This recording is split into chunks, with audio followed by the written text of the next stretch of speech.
Hola a todos, bienvenidos de nuevo a mi canal para un nuevo misterio con Molly Westbrook. Si eres nuevo por aquí, si nunca has visto mi cara en tu pantalla antes, entonces hola, mi nombre es Molly Westbrook y publico videos de crímenes reales como este cada semana, así que si crees que eso es algo que podrías querer seguir, entonces por favor suscríbete y no olvides activar las pequeñas campanas de notificación para que YouTube te avise cada vez que publique un nuevo video.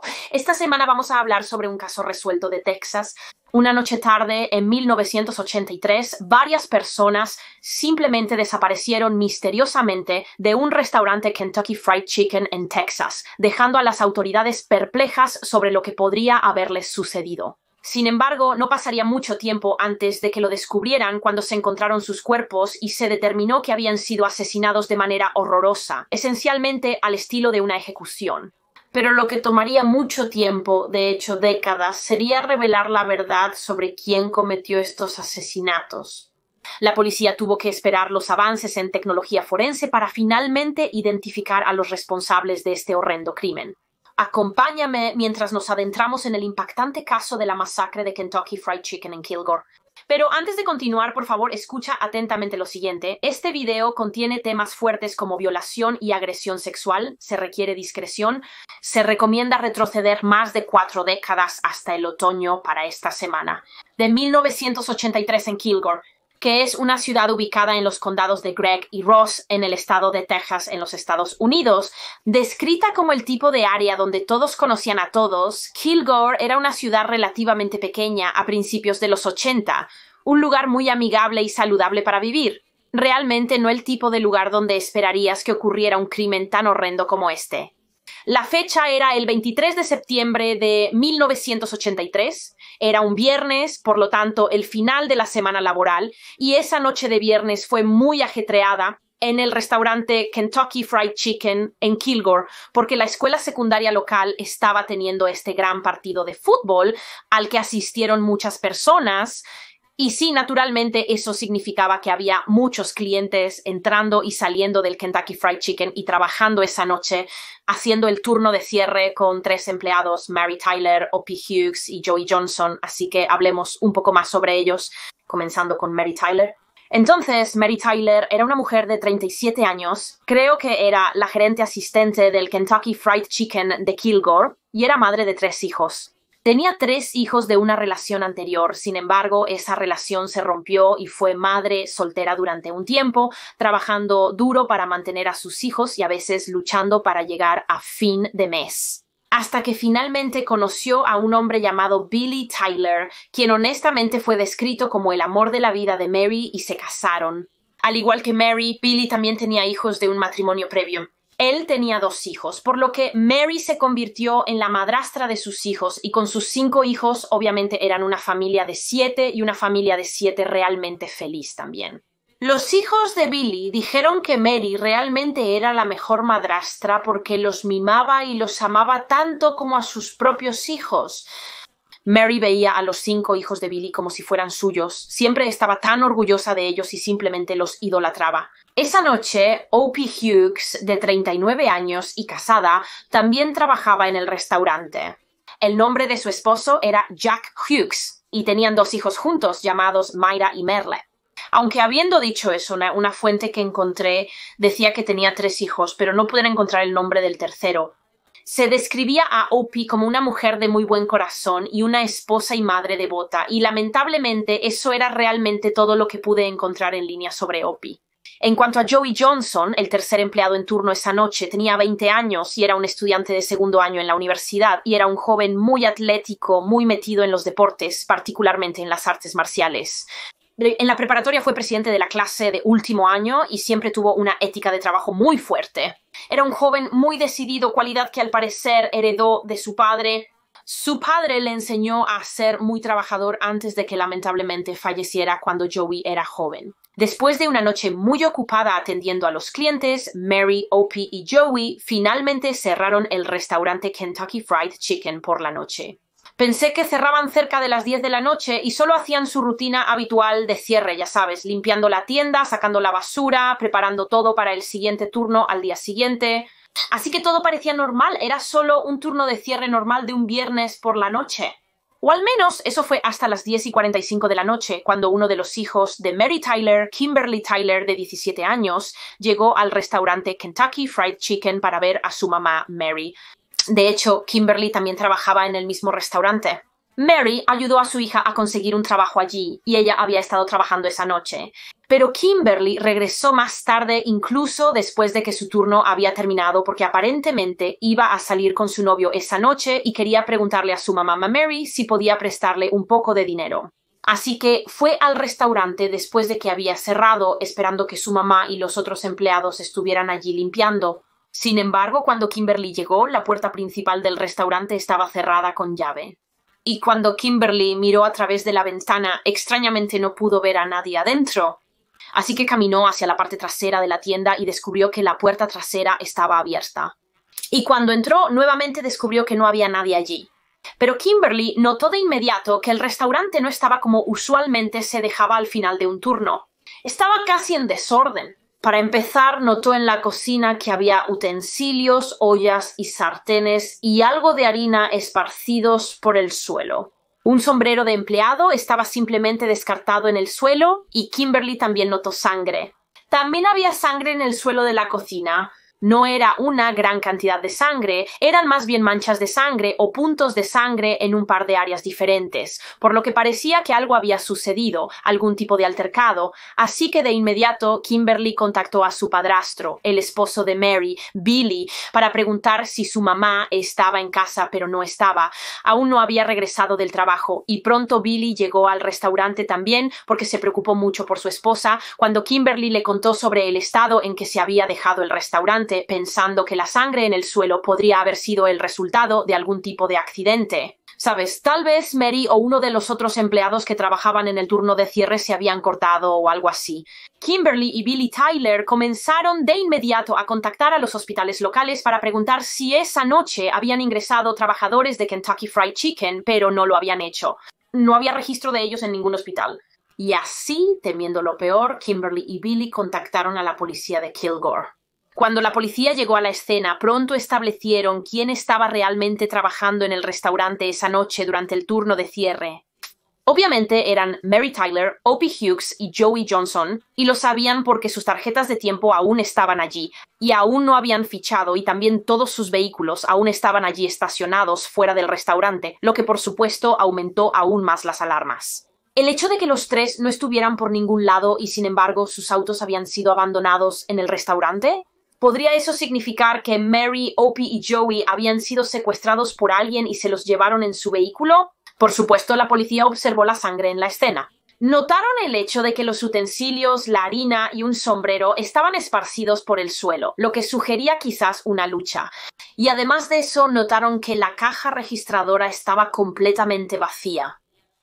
Todo el dinero había sido sacado de ella, por lo que esto indicaba un posible motivo de lo que había sucedido aquí.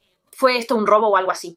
Pero antes de que la investigación realmente comenzara, llegó la realización de que Mary, Opie y Joey en realidad no eran las únicas personas que faltaban en el restaurante esa noche.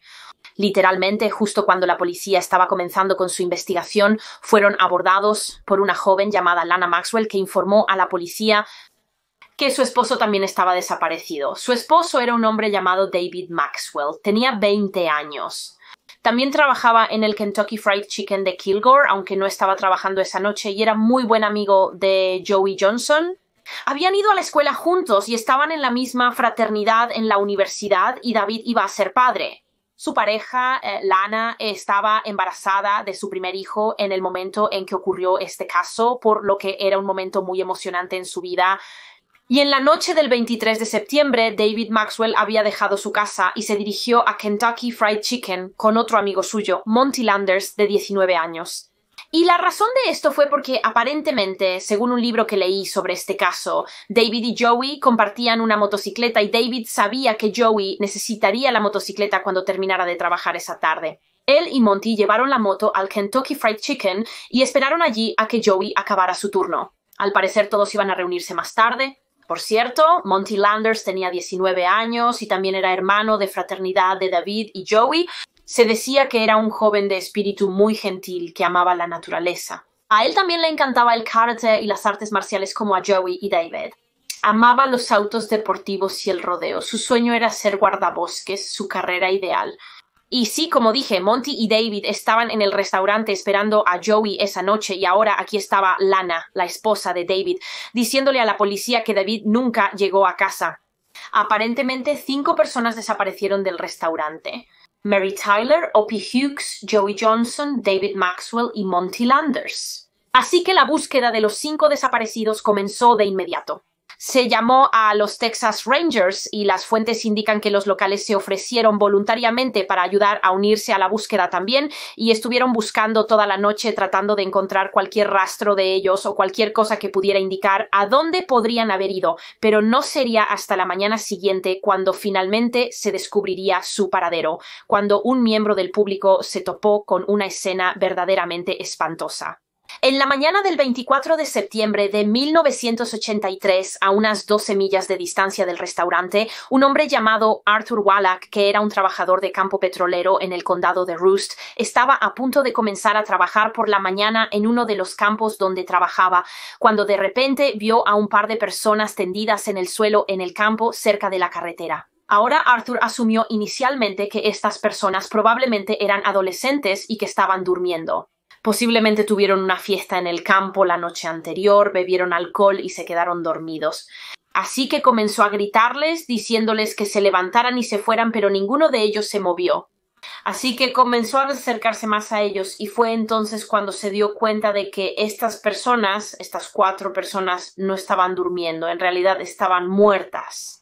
Así que Arthur contactó inmediatamente a la policía, quienes llegaron rápidamente a la escena y pronto pudieron establecer que los fallecidos habían sido, por supuesto, todas víctimas de homicidio. Había una mujer y 3 hombres, y todos estaban boca abajo en el suelo, uno al lado del otro, y a cada uno le habían disparado principalmente en el cuello y en la parte posterior de la cabeza y en la espalda un par de veces. Creo que cada uno tenía un par de heridas de bala. Era como si todos hubieran sido alineados y disparados al estilo de una ejecución y, por supuesto, la policía supo inmediatamente quiénes eran estas víctimas. Eran los empleados de Kentucky Fried Chicken que habían desaparecido la noche anterior. De hecho, algunos incluso llevaban uniformes de Kentucky Fried Chicken. Sin embargo, obviamente sabemos que faltaban 5 personas en el restaurante y, sin embargo, solo se habían encontrado 4 cuerpos. Eran los cuerpos de Joey Johnson, David Maxwell, Monty Landers y Mary Tyler. ¿Pero qué pasó con Opie Hughes? Ella no estaba entre los 4 cuerpos hallados. No pasó mucho para que también encontraran su cuerpo. Opie fue encontrada muerta en un área a unos 14 yardas de distancia de las otras 4 víctimas y también estaba boca abajo en el suelo y había sido asesinada a tiros. Y la policía teorizó en ese momento que la razón por la que Opie fue encontrada lejos de los demás fue porque quizás intentó escapar. En algún momento pudo escapar del asesino o asesinos y comenzó a correr lo más rápido que pudo lejos de ellos, pero trágicamente la alcanzaron y también fue asesinada. Y también se teorizó rápidamente que debió haber más de un asesino aquí. En primer lugar, porque obviamente había 5 víctimas, por lo que parece bastante improbable que una sola persona hubiera podido dominar a todas ellas y cometer este crimen solo. Pero en segundo lugar, porque se estableció que las balas que habían matado a las víctimas fueron disparadas desde al menos 2 armas diferentes, posiblemente incluso 3 armas, pero definitivamente al menos 2, por lo que también indicaba que había más de una persona responsable. Así que después del descubrimiento de los cuerpos, la policía comenzó la búsqueda de pruebas, que obviamente comenzó con el restaurante de donde habían sido secuestradas las 5 víctimas. Ahora, algunas fuentes afirman que la policía de Kilgore cometió el enorme error al principio de este caso de no asegurar correctamente la escena del crimen, el restaurante, durante todo un día, lo que podría haber significado que gran parte de la evidencia que estaba en el restaurante pudo haber sido destruida, pero finalmente buscaron huellas dactilares en la escena, recogieron esta caja de cinta de Kentucky Fried Chicken, era como una pequeña caja de cartón en la que se guardaba la cinta de la caja registradora, y la policía notó que tenía salpicaduras de sangre y además de eso también recogieron esta servilleta que también tenía sangre. Pero por supuesto lo que tienes que recordar es que esto fue en 1983 y la ciencia forense y el ácido desoxirribonucleico estaban en su infancia. Era poco conocido. Así que, aunque tenían esta evidencia de sangre, realmente no había nada que pudieran hacer con ella en ese momento que los acercara más a atrapar a los asesinos. Pero se encontró algo más en términos de evidencia. No se encontró en el restaurante, sino pegado en la cintura de los jeans de Joey Johnson. La policía descubrió una uña. Esta uña arrancada que no provenía de él. No era una de sus uñas porque ninguna de las suyas estaba rota. Así que la policía comenzó a pensar que tal vez esta uña arrancada pertenecía a uno de los asesinos y que tal vez se había desprendido durante una lucha. Según lo entiendo, Joey Johnson fue quien recibió la mayor cantidad de disparos de todas las víctimas, lo que sugirió a la policía que tal vez él era quien intentaba resistirse más. Quién sabe, tal vez intentó quitarle el arma a uno de los atacantes o algo así. Y durante esta lucha arrancó una de sus uñas y quedó atrapada en su cinturón. Así que sí, esta uña también fue recogida como evidencia, con la esperanza de que tal vez la policía pudiera compararla más tarde con cualquier sospechoso futuro. No pasó mucho tiempo antes de que la policía tuviera a su primer sospechoso en el caso. Era un hombre llamado James Earl Mankins Jr. y curiosamente James Mankins Sr., su padre era en realidad un ex representante estatal.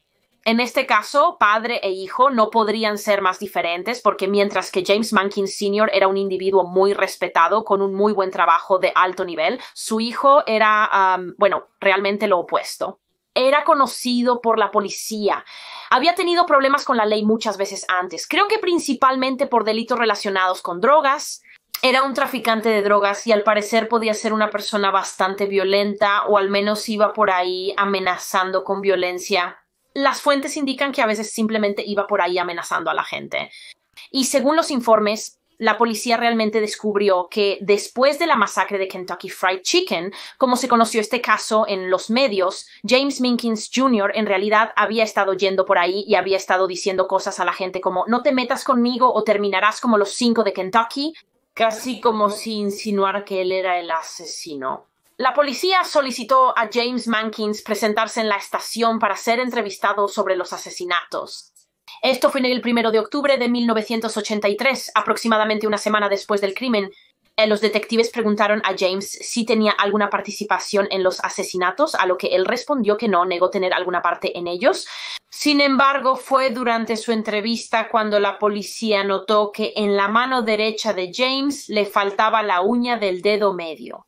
La punta de su uña estaba ausente. Parecía que se había arrancado exactamente como la uña que se recuperó de la ropa de Joey Johnson y aparentemente también tenía una lesión en su mano derecha. Así que, por supuesto, para la policía esto fue una señal de alerta inmediata y le preguntaron a James qué le pasó a su uña y a su mano y él simplemente dijo algo como «oh, simplemente se me enganchó en algo».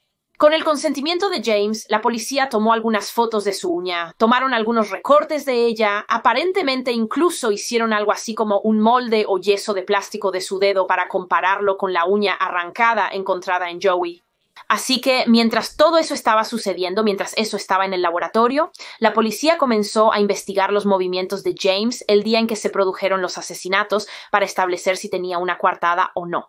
Resulta que literalmente el día en que ocurrió este caso, James Mankins acababa de ser liberado de la cárcel por portar ilegalmente un arma y la policía le quitó una pistola y un rifle. Pero lo que los detectives descubrirían es que después de ser liberado de la cárcel, James Mankins fue y pidió prestada otra arma a un conocido suyo. Y el arma que pidió prestada el día de los asesinatos era una pistola de calibre 38. El mismo tipo de arma que una de las armas homicidas que se utilizó para disparar a las 5 víctimas. Y devolvió esta arma a su conocido justo el día después del crimen.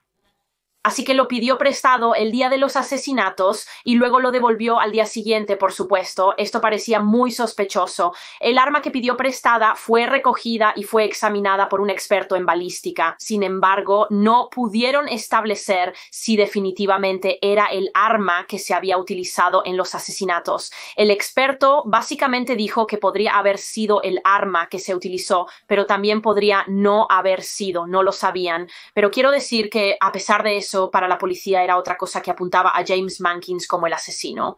Parecía un sospechoso muy viable debido al arma, la uña, el hecho de que supuestamente había hecho comentarios extraños sobre los asesinatos a la gente. Y la gente empezó a teorizar que tal vez si James era el asesino, su motivo para cometer el crimen estaba relacionado con las drogas. Sabemos que él era un traficante de drogas. Y había rumores circulando después de los asesinatos de que algunos del personal que trabajaba en ese Kentucky Fried Chicken en Kilgore aparentemente estaban vendiendo drogas a través de la ventana del autoservicio. Aunque solo era eso, un rumor, no creo que nunca se confirmara que fuera cierto.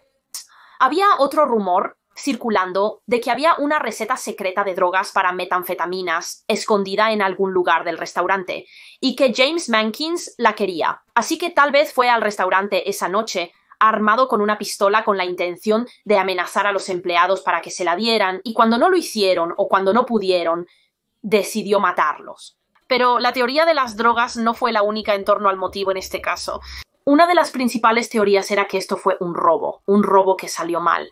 Sabemos que todo el dinero fue tomado de la caja registradora, así que quizás quien mató a las 5 víctimas irrumpió en el restaurante esa noche con la única intención de robar el lugar.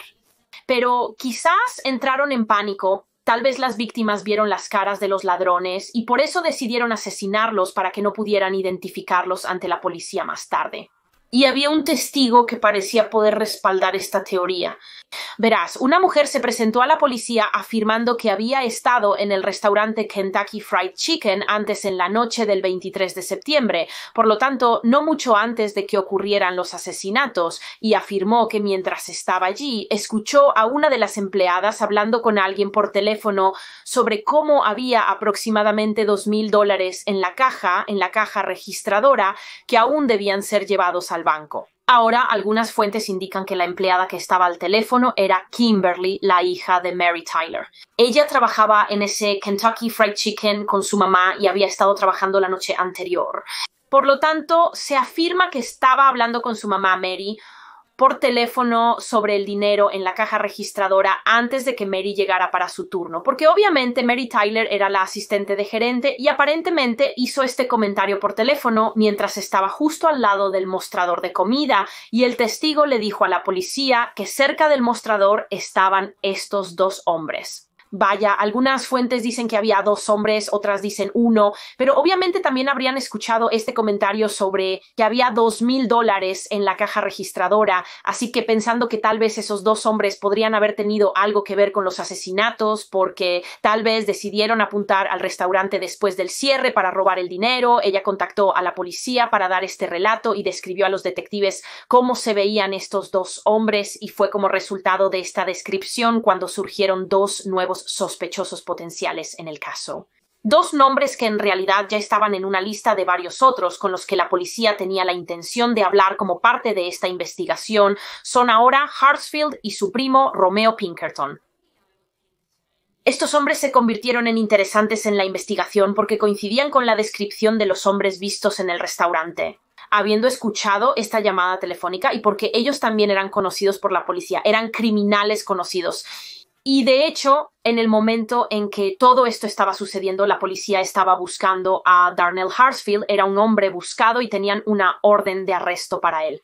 Porque solo un par de días después de los asesinatos en Kentucky Fried Chicken, él y un amigo suyo habían llevado a cabo un robo a mano armada en una tienda de comestibles en la ciudad de Tyler, en Texas, que está a solo unos 25 millas de distancia de Kilgore. Y la forma en que se llevó a cabo este crimen parecía muy similar a los asesinatos en Kentucky Fried Chicken, porque Darnell y su cómplice apuntaron a la tienda justo a la hora de cierre cuando estaba tranquilo y oscuro afuera, justo como en este caso. Se llevaron todo el dinero de las cajas registradoras y Darnell amenazó al empleado de la tienda de comestibles con una pistola de calibre 38. De nuevo, al igual que una de las armas que se usó para disparar a Mary, Opie, Joey, David y Monty. Así que la policía estaba muy interesada en hablar con estos 2 primos, Darnell y Romeo, así que comenzaron a tratar de localizarlos y encontraron a Romeo Pinkerton primero. Lo llevaron a interrogar y le preguntaron dónde estaba la noche en que ocurrieron los asesinatos en Kentucky Fried Chicken, a lo que él respondió diciendo que estaba en prisión, estaba en la cárcel por otro delito que había cometido, y dijo que solo salió unos días después de los asesinatos, por lo que afirmó que no podría haber estado involucrado. En cuanto a Darnell Hartsfield, cuando finalmente fue encontrado e interrogado en relación con este caso, él también negó estar involucrado en los asesinatos. La policía hizo que Darnell se sometiera a una prueba de polígrafo, la cual pasó y para los detectives de la época eso pareció ser suficiente para descartarlo. Siento que en aquel entonces se pensaba que los polígrafos eran mucho más precisos de lo que son hoy en día. Hoy en día la mayoría de las personas saben que no son realmente precisos en absoluto para detectar mentiras. Es por eso que no se pueden usar en un tribunal como evidencia. Pero debido a esto, debido al hecho de que Darnell pasó el polígrafo y la coartada de Romeo Pinkerton de estar en prisión y también simplemente por falta de pruebas, los dos hombres, Darnell Hartsfield y Romeo Pinkerton, fueron más o menos descartados de esta investigación de homicidio. Ya no se les consideraba sospechosos, aunque ambos pronto volvieron a la prisión de todos modos, Darnell por el robo a mano armada de la tienda de comestibles Tyler y Romeo por algún otro delito que había cometido. Después de esto, la policía continuó investigando a otras personas de interés y el caso estuvo en todas las noticias al principio, lo que resultó en innumerables consejos y pistas que llegaban, pero en su mayoría eran solo callejones sin salida, desafortunadamente. Pero los detectives que trabajaban en el caso todavía sospechaban mucho que James Mankins Jr. fuera el asesino. Realmente creían que él era el responsable, pero simplemente no tenían las pruebas sólidas para demostrarlo. Quiero decir, tienen la evidencia de las uñas, pero el problema con esto parecía ser que diferentes expertos parecen tener opiniones diferentes. Según el libro que leí sobre este caso, algunos expertos mirarían la uña rota que se encontró en Joey Johnson y la compararían con las uñas de James Mankin o el molde de plástico que se había hecho previamente de su uña y dirían, sí, eso es una coincidencia, esa uña tenía que haber venido de él, mientras que otros expertos no estaban de acuerdo y no pensaban que parecía una coincidencia, y obviamente esto fue antes de la época en que el ácido desoxirribonucleico.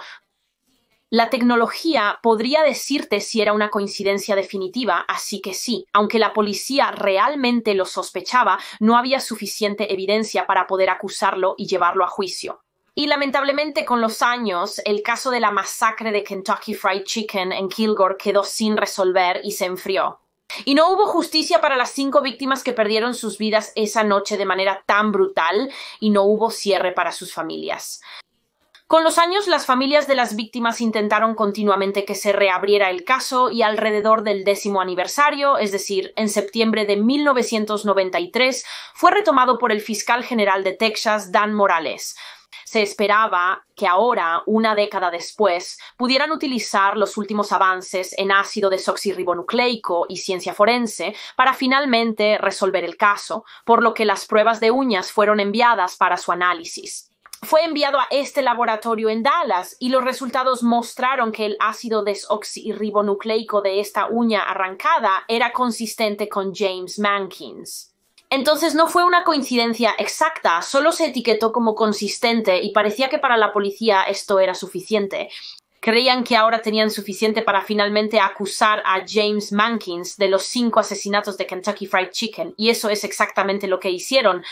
James Mankins fue acusado y se declaró inocente del crimen, por lo que parecía que Mankins se dirigía a juicio. Sin embargo, antes de que comenzara el juicio, mientras ambas partes, la defensa y la fiscalía, estaban, ya sabes, construyendo sus casos, la fiscalía se enfrentó a un golpe masivo. Verás, en un intento por hacer su caso contra James Mankins aún más fuerte, decidieron enviar nuevamente la evidencia de la uña para pruebas, esta vez al Instituto de Patología de las Fuerzas Armadas, que se consideraba el laboratorio de crímenes más avanzado que podría realizar pruebas de ácido desoxirribonucleico más sofisticadas y confiables, supongo. La fiscalía esperaba que enviaran la uña a ellos y obtener una coincidencia más definitiva con James Mankin para que no hubiera duda en la mente del jurado de que él era el asesino. Sin embargo, esto resultó contraproducente porque al realizar estas pruebas, los analistas de ácido desoxirribonucleico revelaron que la uña de James Mankin no coincidía. Era 100% seguro que la uña encontrada en la cintura de Joey Johnson no era de James Mankins. Entonces, como puedes imaginar, esto prácticamente hizo que el caso de la fiscalía contra James Mankins se derrumbara. La uña era realmente la única evidencia sólida que tenían para vincularlo con el crimen y ahora ni siquiera tenían eso. James Mankins era inocente de este crimen de todos modos, por lo que los cargos contra él se retiraron antes de que incluso comenzara el juicio y fue liberado. Tengo una cita aquí de James Mankins Jr. después de que se retiraron los cargos. Él dijo: soy 100% inocente y me molesta incluso la pregunta. La peor parte fueron los 6 meses en la cárcel allí, pensando en ser condenado a muerte por algo que no hice. De no ser por ese ácido desoxirribonucleico, probablemente habría estado en el corredor de la muerte. Eso fue todo. Mankins no era el asesino y la policía estaba, supongo, justo donde empezaron. Si Mankins no era culpable de esta masacre, entonces, ¿quiénes eran los verdaderos asesinos? Aunque, habiendo dicho eso, a pesar de la falta de pruebas contra él, la gente todavía cree firmemente que Mankins fue el responsable. De hecho, había rumores de que su padre, el representante estatal James Mankins Sr., era parte de este gran encubrimiento. Tenía conexiones para poder encubrir lo que su hijo había hecho y conseguir que se retiraran los cargos contra él, lo cual era absurdo, rumores absurdos, pero algunas personas realmente los creen. Trágicamente, después de la liberación de Mankin, el caso se enfrió. Una vez más, pero aún así las familias constantemente hicieron campaña para que se revisara y creo que alrededor del 2000 al 2001, tiempo en que se volvió a abrir una vez más, así que esto fue unos 17 años después de los asesinatos y por supuesto nuevamente en este punto hubo aún más desarrollos y avances en tecnología forense, por lo que como parte de esta nueva investigación, el nuevo equipo asignado a este caso sacó todas las viejas pruebas relacionadas con el caso del almacenamiento y decidió enviarlas para nuevas pruebas, solo para ver qué podían encontrar. Entonces esto incluyó la caja de cinta de Kentucky Fried Chicken que tenía salpicaduras de sangre y una servilleta que tenía rastros de sangre en ella. Ambos, si recuerdas, fueron descubiertos en el suelo del restaurante Kentucky Fried Chicken la noche en que ocurrieron los asesinatos y cuando se enviaron para pruebas, ¿lo creerías? Los científicos descubrieron algo. ¿Tuvieron un avance porque se encontró una coincidencia? Encontraron una coincidencia con la sangre de la caja de cinta de Kentucky Fried Chicken en la base de datos Sistema de Índice Combinado de Ácido Desoxirribonucleico y era de Darnell Harsfield. Pero los avances en el ácido desoxirribonucleico no terminaron ahí. Cuando se envió la servilleta para hacer pruebas, se descubrió que la sangre de esa coincidía con nada menos que el primo de Harsfield, Romeo Pinkerton. Darnell Harsfield y Romeo Pinkerton, los hombres que se consideraron sospechosos en el caso prácticamente desde el principio, pero fueron más o menos descartados principalmente porque parecía que Romeo Pinkerton tenía una coartada para esa noche. Si recuerdas de antes, le dijo a la policía en la investigación original que no podría haber sido el asesino porque todavía estaba en prisión la noche en que ocurrió la masacre en Kentucky Fried Chicken. No fue hasta unos días después cuando fue realmente liberado, pero como era Tarnow, eso era una mentira. Romeo mintió. En realidad fue liberado unos días antes de los asesinatos, no después. Y por lo que puedo entender, la razón por la que la policía simplemente pasó por alto esto en ese momento fue debido a un huracán que había ocurrido en Texas un par de semanas antes de los asesinatos. Creo que se llamaba Huracán Alicia. Debido a todo el caos en las secuelas de eso, significó que fue más difícil para la policía revisar adecuadamente los registros de la prisión y cosas así. No lo sé. La policía no se percató en ese instante de que la declaración de Pinkerton era falsa. Estaba fuera de la cárcel en el momento de los asesinatos y por lo tanto tuvo la oportunidad de cometer este crimen junto a su primo. Quiero decir, parece como si los asesinos de Kentucky Fried Chicken estuvieran frente a los ojos de la policía todos estos años. Sin embargo, parecería que no fueron los únicos. Verás, como parte de esta nueva investigación, algo más que se envió para pruebas fue la ropa interior de O.P. Hughes. Porque cuando se sacó del almacenamiento, el detective notó una decoloración en su ropa interior que anteriormente había pasado desapercibida por los detectives originales en 1983. Y cuando se probó, se descubrió que esta decoloración era semen que no coincidía con el de su esposo O.P., lo que indica que O.P. había sido trágicamente violada la noche en que fue asesinada, lo que ahora tenía mucho más sentido. a la policía sobre por qué se encontró en un área alejada de las otras 4 víctimas. Mencioné antes que inicialmente se teorizó que la razón por la que el cuerpo de Opie estaba en otro lugar, como a 14 yardas de distancia, era porque había intentado huir, pero ahora creían que probablemente ese no era el caso. Creen que probablemente fue seleccionada y llevada a esta área donde fue agredida sexualmente antes de ser asesinada a tiros. ¿Pero lo creerías? El semen encontrado en la ropa interior de Opie no coincidía con Darnell Hartsfield ni con Romeo Pinkerton. Así que debe haber habido un tercer asesino. ¿Darnell y Romeo deben haber tenido otro cómplice? El perfil de ácido desoxirribonucleico del tercer atacante se comparó con James Mankins por si acaso realmente estaba involucrado, pero por supuesto no coincidió, confirmando de una vez por todas que él no lo estaba. También buscaron en la base de datos de sistema de índice combinado de ácido desoxirribonucleico, de nuevo sin coincidencias, y probaron el ácido desoxirribonucleico contra unos 180 hombres que pensaban que podrían haber estado potencialmente involucrados, pero nada. Pero a pesar de no tener la tercera coincidencia, la policía no quería esperar más para detener y procesar a Hartsfield y Pinkerton. Las familias de las víctimas ya habían esperado años por justicia. No podían esperar más. Y así en noviembre de 2005, los primos fueron arrestados y acusados cada uno con 5 cargos de asesinato capital. Los asesinatos de Mary Tyler, Opie Hughes, David Maxwell, Joey Johnson y Monty Landers. Solo quería desviarme brevemente hacia la uña, antes de discutir sus procedimientos judiciales. Pero después de todo ese fiasco con los antiguos detectives creyendo de todo corazón que la uña arrancada encontrada en la cintura de Joey Johnson tenía que haber venido de James Mankins, resulta que en realidad había venido de una de las otras víctimas. Creo que el ácido desoxirribonucleico finalmente estableció que la uña arrancada era de Mary Tyler, así que la policía pasó mucho tiempo tratando de construir su caso contra Mankins basándose en una uña que literalmente acababa de venir de una de las otras víctimas. Pero sí, de todos modos, continuando. Ahora, cuando llegó el juicio de Romeo Pinkerton, él realmente decidió declararse culpable. Hizo un trato con los fiscales y acordó declararse culpable de sus cargos siempre y cuando se retirara la pena de muerte de la mesa, y en su lugar recibió 5 condenas de cadena perpetua concurrentes y fue enviado a una prisión en Wichita Falls, en Texas. Pero a pesar de su declaración de culpabilidad, aún niega haber participado en los asesinatos hasta el día de hoy. Dijo que solo se declaró culpable para evitar la pena de muerte, pero sigue insistiendo en que es inocente, afirmando que básicamente fue incriminado por la policía debido al racismo.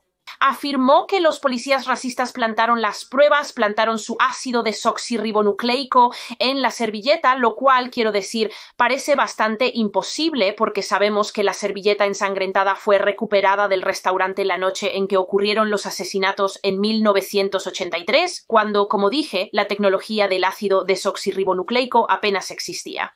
En este punto, las pruebas de ácido desoxirribonucleico eran un concepto increíblemente nuevo y básico sobre el cual la policía aún no sabía mucho.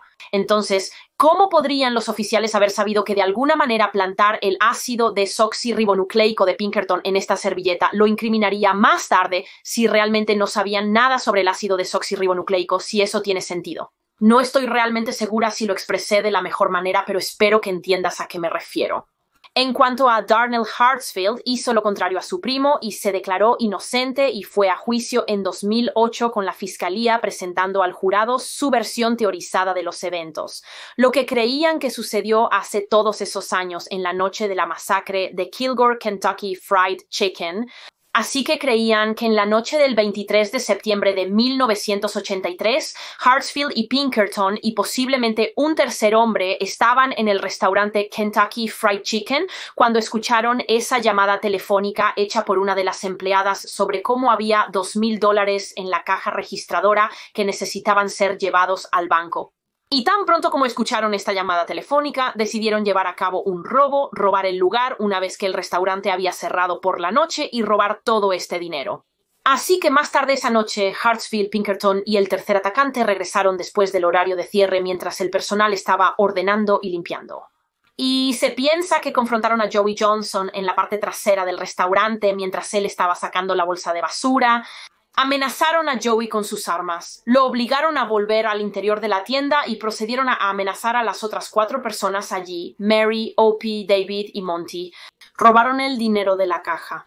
Estaba claro que había ocurrido algún tipo de lucha debido a los cubiertos y ollas y sartenes esparcidos por el suelo y la sangre que se encontró, y por alguna razón los 3 hombres decidieron que iban a secuestrar a las 5 víctimas y llevarlas a otro lugar en lugar de, ya sabes, simplemente dejarlas vivas en el restaurante y huir con el dinero.